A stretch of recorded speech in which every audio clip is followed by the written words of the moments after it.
নমস্কার, আপনারা দেখছেন গার্ডেন ভিউ টিপস। আপনাদের সঙ্গে আমি রাজু। আমার এই প্লেটের মধ্যে দেখুন আদা, রসুন, শুকনো লঙ্কা, কাঁচা লঙ্কা।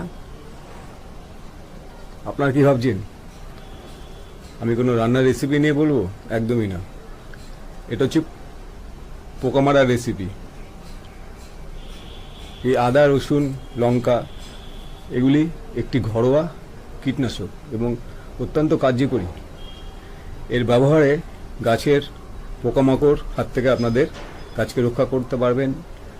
লিপ মাইনার, জাপ পোকা, শুয়োপোকা, বিভিন্ন রকমের পোকা, এই পোকার হাত থেকে এর পেস্ট বানিয়ে যদি গাছে স্প্রে করতে পারেন তাহলে আপনাদের গাছকে অর্গানিকভাবে অনেক বেশি আপনারা সুরক্ষা দিতে পারবেন। তো আপনারা এর পেস্ট বানাবেন, বানিয়ে 1 লিটার জলে